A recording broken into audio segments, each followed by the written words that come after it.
Hello दोस्तों, आज हम सेल मेम्ब्रेन के बारे में डिस्कशन करेंगे। ओके, सेल मेम्ब्रेन बहुत बेसिक टॉपिक है जो कि subject physiology, anatomy and biochemistry first year MBBS में ये पूछा जाता है क्वेश्चन थ्योरी एग्जाम्स में। Describe the structure and function of the cell membrane. Okay, तो आज हम ब्रीफली डिस्कशन करते हैं सेल मेम्ब्रेन के बारे में। तो जैसे दोस्तों आपको पता ही होगा, cell structural functional unit of life है।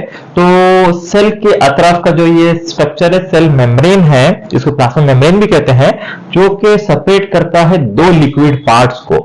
जो अंदर का पार्ट है उसको ऑफ कोर्स साइटोसॉल कहते हैं, साइटोप्लाज्म भी कहते हैं। तो उसको और एक टर्म है इंट्रासेलुलर फ्लूइड, यानी कि जो अंदर की जो लिक्विड है उसको इंट्रासेलुलर फ्लूइड कहते हैं, और जो बाहर सेल मेम्ब्रेन के जो बाहर है उसे कहते हैं extracellular fluid. So basically cell membrane जो है इंट्रासेलुलर फ्लूइड और एक्स्ट्रासेलुलर फ्लूइड को सेपरेट करता है। तो पहले देखते हैं स्ट्रक्चर क्या है, इसकी बनावट कैसी है और उसका फंक्शन क्या है, यानी वो कैसे काम करता है सेल मेम्ब्रेन। ठीक है, तो बहुत से थ्योरी प्रपोज हुए थे। सो मोस्ट कॉमन थ्योरी है सेल मेम्ब्रेन की fluid Mosaic model. Okay, fluid Mosaic model जो कि 1972 में साइंटिस्ट सिंगर एंड निकोलसन ने प्रपोज किया था। तो मैं आपको एक डायग्राम बता दूं। तो टिपिकली सेल मेम्ब्रेन या प्लाज्मा मेम्ब्रेन भी जिसे कहते हैं, उसका स्ट्रक्चर ऐसे होता है। ठीक है, अब इस स्ट्रक्चर को हम डिटेल डिस्कशन करेंगे, इसका स्ट्रक्चर साइमल्टेनियसली इसके अंदर जो भी केमिकल्स कंपोजिशन होती है उसका फंक्शन क्या है, यानी कि इसका काम क्या है, सेल मेम्ब्रेन कैसे फंक्शन करता है, काम क्या होता है। ठीक है, तो देखिए बेसिकली अगर हम केमिकल कंपोजिशन देखें तो सेल मेम्ब्रेन में तीन इंपॉर्टेंट केमिकल से कंपोनेंट्स होते हैं। वो क्या है? पहला है प्रोटीन्स, जो कि ज्यादा मात्रा में होता है, तकरीबन 55 यानी कि 55% प्रोटीन्स होते हैं सेल मेम्ब्रेन में। उसके बाद है फैट्स या लिपिड्स भी कह सकते हैं उसको, तकरीबन जो है 42% होता है। और लास्ट में कार्बोहाइड्रेट्स यानी कि शुगर मॉइटी, ये जो है जस्ट अराउंड 3% होता है सेल में। सो अगर हम कंपोजिशन अप्रोक्सीमेट कंपोजिशन है डिफरेंट सेल्स है, जैसे कि हमारे बॉडी में 100 ट्रिलियन सेल्स है, तो कुछ सेल्स में इसका कंपोजिशन वेरी होता है, बट एक अप्रोक्सीमेटली ये वैल्यू बताई गई है। तो इसमें बताएंगे प्रोटीन्स की कम मात्रा ज्यादा होती है, लिपिड्स और कार्बोहाइड्रेट्स। अब हम देखते हैं वन बाय वन कि ये जो केमिकल्स है कैसे अरेंज होते हैं सेल में। ओके, पहले हम लिपिड्स को डिस्कशन करते हैं, फिर प्रोटीन्स और कार्बोहाइड्रेट्स। तो पहले इंपॉर्टेंट है लिपिड्स। लिपिड्स यानी कि फैट मॉलिक्यूल्स होता है। तो लिपिड में पहला वो इंपॉर्टेंट लिपिड होती है फॉस्फोलिपिड। ओके, सेल मेम्ब्रेन में जो लिपिड है फॉस्फोलिपिड। तो उसका मॉलिक्यूल किस तरह नजर आता है, चलिए देखते हैं। तो अभी मैं उतार के बताऊंगा। तो उसको बेसिकली एक हेड एंड होता है और एक टेल एंड होता है। टेल में दो टेल्स होते हैं। ठीक है, तो ये हेड एंड को हम कहते हैं फॉस्फेट मॉइटी और फॉस्फेट ग्रुप, फॉस्फेट। और ये जो टेल एंड है ये केमिकली बेसिकली ये फैटी एसिड्स होते हैं, फैटी एसिड्स। ओके, तो ये फॉस्फेट और फैटी एसिड्स कंबाइन होकर टुगेदर बनाते हैं फॉस्फोलिपिड। तो ये जो फॉस्फोलिपिड के जो मॉलिक्यूल्स हैं ये पूरे सेल में एक लेयर कंटिन्यूस ऐसे होते हैं, जिसमें एक हेड एंड होता है फॉस्फेट मॉइटी और एक टेल एंड होता है जिसमें के दो टेल्स होते हैं जो कि फैटी एसिड से बनते हैं। ओके, ये एक लेयर है, ये एक लेयर है सेल मेम्ब्रेन का। ठीक है, तो उसी तरह सेल मेम्ब्रेन के दो लेयर्स होते हैं, फॉस्फोलिपिड के दो लेयर्स होते हैं। तो उसका अरेंजमेंट कैसा होता है देखिए। तो दूसरा जो लेयर है इसका जो फॉस्फेट मॉइटी इस तरह होता है और जो फैटी एसिड मॉइटी एक दूसरे को अप्रोक्सीमेट करते हैं। ठीक है, इसी तरह दो लेयर्स, लिपिड बाइलेयर भी कहते हैं, दो लेयर्स होते हैं सेल मेम्ब्रेन के। ठीक है, तो मैं आपको एक अच्छा वही डायग्राम बता देता हूं ताकि आपको क्लियर हो जाए। तो आप ये जो ब्लू कलर का जो स्ट्रक्चर्स देख रहे हैं ये जो है फॉस्फेट मॉइटी और ये फैटी एसिड उसके टेल एंड। तो वो एक लेयर और एक लेयर, दो लेयर लिपिड बाइलेयर के फॉस्फोलिपिड मोर स्पेसिफिकली उसके दो लेयर होते हैं throughout the cell membrane. मान लीजिए सेल मेम्ब्रेन है, तो सेल मेम्ब्रेन में throughout this, okay, throughout this जो है ऐसे सेल मेम्ब्रेन होता है। ठीक है, means throughout this cell membrane में ये पूरे आप मॉलिक्यूल्स नजर आएंगे। अगर हम एक को एनलार्ज करके देखें तो टिपिकली वो इस तरह नजर आता है। ठीक है, टिपिकली इस तरह नजर आता है सेल मेम्ब्रेन। ठीक है, अब इसकी कुछ स्पेशलिटी देखते हैं। तो ये फॉस्फेट जो है ये हाइड्रोफिलिक इन नेचर है। हाइड्रोफिलिक यानी कि इसकी एफिनिटी पानी से ज्यादा होती है, और ये जो फैटी एसिड्स का जो स्ट्रक्चर है ये हाइड्रोफोबिक होता है, यानी कि इसकी पानी से कोई एफिनिटी नहीं होती, लिपिड से, फैट से एफिनिटी होती है। तो ये हाइड्रोफोबिक एंड एक दूसरे से जुड़े होते हैं, और फॉस्फेट हाइड्रोफिलिक जो है दूसरी तरफ अपोजिट डायरेक्शन में होते हैं, लेकिन ये एक्वियस एंड पे होते हैं जहां पे लिक्विड होता है। तो यहाँ पे देखिए इंट्रासेलुलर फ्लूइड होता है और इधर बाहर एक्स्ट्रा सेलुलर फ्लूइड होता है। तो ये फॉस्फेट मॉइटी जो है एक्वियस तरफ, जो हाइड्रोफिलिक है पानी की तरफ, इस तरफ ICF इंट्रासेलुलर फ्लूइड है, सेल के अंदर का कंटेंट है, ये सेल के बाहर का, वहां पे फॉस्फेट ग्रुप होता है, और बीच में जो है हाइड्रोफोबिक जो कि फैट कंटेंट है।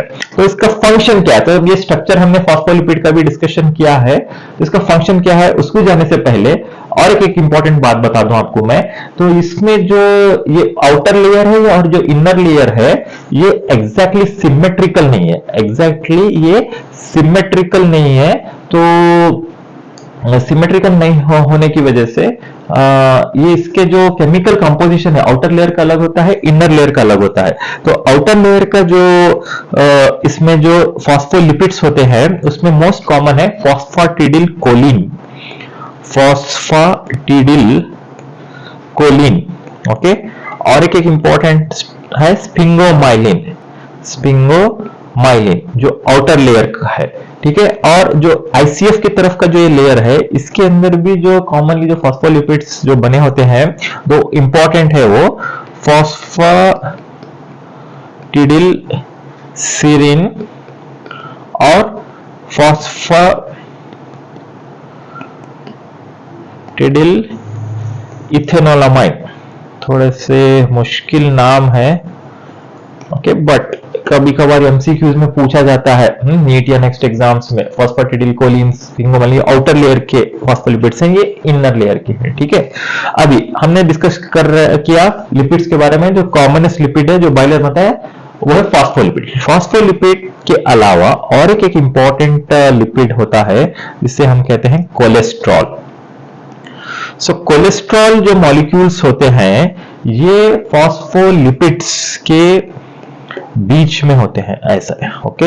इस तरह से छोटे छोटे मॉलिक्यूल्स होते हैं जो कि फॉस्फोलिपिड्स के ऐसे बीच में होते हैं, ये ग्रीन कलर से बता रहा हूं, ये कोलेस्ट्रॉल मॉलिक्यूल्स। अब आते हैं फंक्शंस का। तो जो लिपिड्स कंटेंट जैसे फॉस्फोलिपिड्स है, स्पिंगोमाइलिन से, और ये जो कोलेस्ट्रॉल है, इसका फंक्शन क्या है, सेल मेम्ब्रेन को ये कैसे मदद करता है?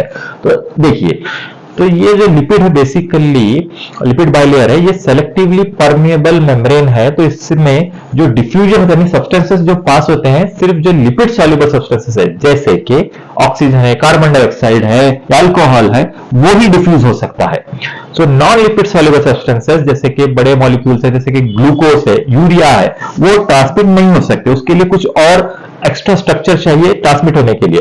तो लिपिड सॉल्युबल सब्सटेंसेस क्रॉस हो सकते हैं, इसका एक मेन फंक्शन है ये फॉस्फोलिपिड का। उसके अलावा कोलेस्ट्रॉल का क्या फंक्शन है?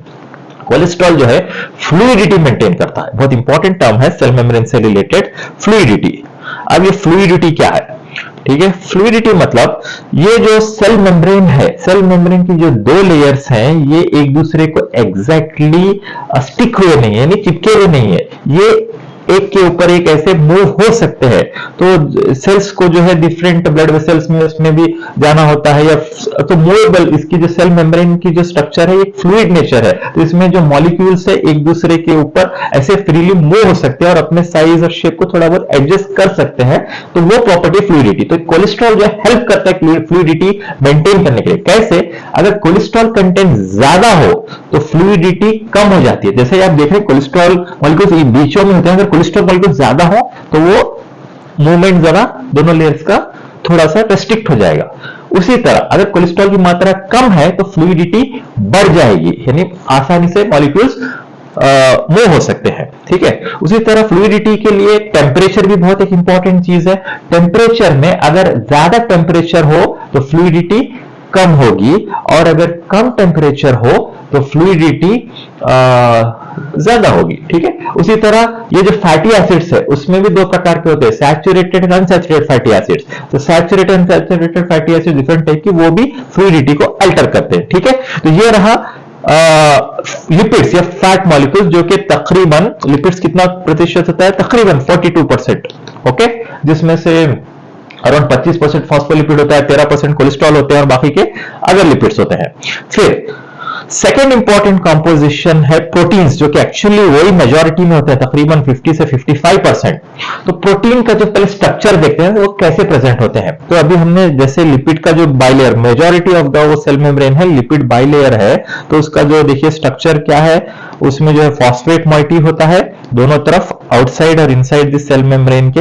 मान लीजिए ये इनसाइड है आईसीएफ, ये आउटसाइड है ईसीएफ, ठीक है। और बीच में जो है इनके hydrophobic and fatty acids, okay, fatty acids, ये लिपिड बाइलेयर का स्ट्रक्चर है। अब प्रोटीन मॉलिक्यूल्स कहां पर प्रेजेंट होते हैं, अभी फिर आपको ग्रीन कलर से बता दूं।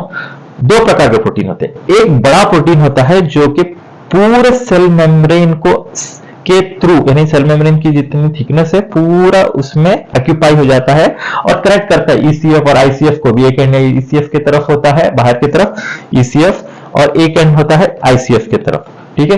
तो ये प्रोटीन मॉलिक्यूल जो कि पूरा सेल मेम्ब्रेन के बीच में होता है और पूरा इतना थिकनेस, सेल मेम्ब्रेन की थिकनेस अराउंड नैनोमीटर्स में होती है, तो अराउंड 7 to 10 नैनोमीटर्स होती है। तो पूरे थिकनेस को के करीब इतनी ये बड़ी प्रोटीन होती है। तो इस प्रोटीन को जो कहते हैं इंटीग्रल प्रोटीन। तो पहले टाइप का प्रोटीन है, जैसे हमने फॉस्फोलिपिड या कोलेस्ट्रॉल लिपिड्स में देखा, उसी तरह प्रोटीन्स में भी दो टाइप के होते हैं, इंटीग्रल प्रोटीन्स, ओके, जो अभी मैंने आपको डिस्क्राइब किया।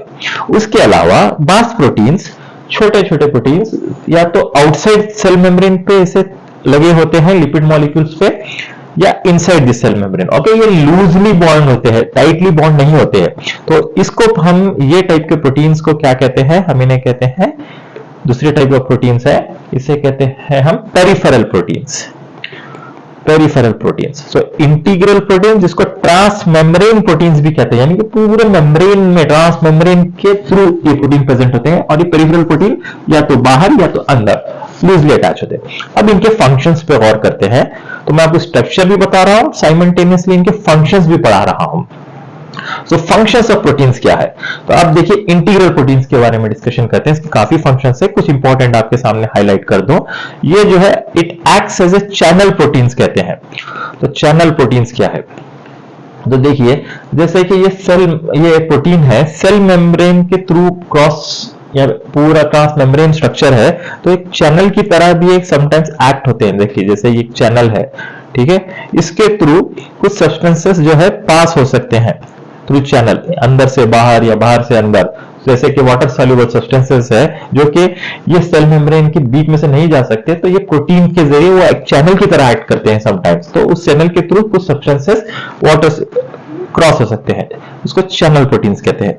फिर उसके बाद carrier proteins, carrier proteins, okay. Carrier proteins क्या है, तो देखिए कैरियर प्रोटीन्स अगेन ये भी एक पूरा मेम्ब्रेन है, कैरियर प्रोटीन्स है। तो कैरियर प्रोटीन्स जो है एक कंफर्मेशनल चेंज हो जाता है। मान लीजिए कैरियर प्रोटीन है, अगर इसके ऊपर मान लीजिए बाहर पर, वहां पर कोई लिगैंड या हार्मोन अगर आके उनके साइट पे आके अगर लग जाए और अगर इसको ट्रांसपोर्ट होना है बाहर से अंदर, तो जब ये आके इसको स्टिक हो जाता है कैरियर प्रोटीन्स के, तो ये प्रोटीन्स, ये इंटीग्रल प्रोटीन में कुछ कंफर्मेशनल चेंज हो जाता है, और कंफर्मेशनल चेंज की वजह से वो उसको ये मॉलिक्यूल या तो फ्लिप हो जाता है, ये चीज जो है इधर से फ्लिप हो जाती है और इनसाइड आके ये मॉलिक्यूल आ जाता है। तो it acts as a carrier protein. इसके बहुत से मैकेनिज्म्स है, ट्रांसपोर्ट अक्रॉस सेल मेम्ब्रेन में हम फिर कभी डिस्कशन करेंगे। ये कैरियर प्रोटीन से फैसिलिटेट डिफ्यूजन या इवन एक्टिव ट्रांसपोर्ट में भी इसका रोल होता है। फिर it acts as a receptors, receptors, तो जैसे अभी हमने इसमें बताया था, तो कोई भी लिगैंड्स है जैसे कि हार्मोन्स वगैरह बाइंड करना होता है उनको, तो ये जो सरफेस के जो प्रोटीन्स है इस पे आके लग जाते हैं। तो ये जो प्रोटीन एक रिसेप्टर साइट के थ्रू भी काम आता है सेल मेम्ब्रेन में, ठीक है। हार्मोन्स जैसे इंसुलिन हार्मोन्स है उस पे बाइंड करते हैं, ठीक है। फिर उसके बाद जो है it acts as a antigens, okay, जैसे ब्लड ग्रुप एंटीजेंस है, ओके, या फिर मेजर हिस्टोकम्पैटिबिलिटी एंटीजेंस है। तो जो सरफेस पे जो प्रोटीन्स है वो एक्ट करते हैं, आमतौर पे ये कार्बोहाइड्रेट से मिलके ग्लाइकोप्रोटीन्स बनके भी एंटीजेंस काम आते हैं। तो ब्लड ग्रुप्स के ऊपर, जैसे आरबीसी के ऊपर ए एंटीजन, बी एंटीजन है, तो बेसिकली ग्लाइकोप्रोटीन्स वगैरह रहते हैं, तो प्रोटीन और कार्बोहाइड्रेट मॉलिक्यूल मिलके होते हैं। तो ये integral protein acts as an antigen भी होता है। और फाइनली ये act as a pumps, like sodium potassium pump वगैरह है, तो उसके थ्रू भी ये फंक्शन के लिए हेल्प होती है। ठीक है, तो हमने इंटीग्रल प्रोटीन्स। अब ये जो पेरिफेरल प्रोटीन्स है ये मेनली एंजाइमेटिक एक्शन के लिए हेल्प होती है। तो मान लीजिए कोई एक एक्स वाई, ये A plus B leads to C plus D, तो इसको ये जो रिएक्शन हो रहा है तो इसके लिए ये एंजाइम की तरह काम करता है। पेरिफेरल प्रोटीन्स लूजली अटैच होता है, या sometimes external protein, cell adhesion proteins की तरह भी काम होता है। और ये इंटरनल प्रोटीन्स भी जो है सेकेंड मैसेंजर की थ्रू एक्ट होता है। ठीक है, तो ये कुछ इंपॉर्टेंट फंक्शंस थे प्रोटीन्स के। अब फाइनली कार्बोहाइड्रेट्स, ओके, जो कि बहुत कम मात्रा में होती है, तकरीबन 3%, ओके, 3% होता है। तो यही जो कार्बोहाइड्रेट्स, अगर ये कार्बोहाइड्रेट्स मॉलिक्यूल अगर प्रोटीन्स पे कंबाइन हो तो इस तरह के मॉलिक्यूल्स को कहते हैं ग्लाइकोप्रोटीन्स। कार्बोहाइड्रेट्स प्रोटीन्स पे डायरेक्ट, बाद वक्त कार्बोहाइड्रेट डायरेक्टली लिपिड्स पे आके कंबाइन हो जाते हैं, लिपिड मॉलिक्यूल्स पे, ये फॉस्फोलिपिड के जैसे है, तो इसे हम कहेंगे ग्लाइकोलिपिड्स। ग्लाइको मतलब कार्बोहाइड्रेट्स, ये लिपिड्स, एंड ये जो है ग्लाइकोप्रोटीन्स है। ग्लाइकोप्रोटीन्स और ग्लाइकोलिपिड्स, तो दो इंपॉर्टेंट, जैसे इंटीग्रल पेरिफेरल प्रोटीन से कार्बोहाइड्रेट्स के भी ग्लाइकोप्रोटीन्स और ग्लाइकोलिपिड्स। तो इनका फंक्शन क्या है? तो ये एक्चुअली एक समटाइम्स एक ये लेयर बना देते हैं कार्बोहाइड्रेट्स, इस लेयर को कहते हैं ग्लाइकोकैलिक्स। Okay, glycocalyx. तो एक्चुअली बेसिकली कार्बोहाइड्रेट्स के फंक्शंस क्या है? ये बहुत 3% होते हैं। तो इसके कुछ फंक्शंस है, ये एक इलेक्ट्रिकल चार्ज मेंटेन करते हैं सेल का। तो बेसिकली ये जो है नेगेटिवली चार्ज होते हैं, negatively charged, okay, negatively charge होते हैं, इलेक्ट्रिकल चार्ज, जो कि दूसरे नेगेटिव चार्ज मॉलिक्यूल से रिपेल करने में मदद होती है। फिर ये जो है help in attachment to the neighbouring cells. तो बाज वक्त नेबरिंग सेल्स में अटैच होने के लिए भी ये काम हो जाते हैं। सेम चार्ज अगर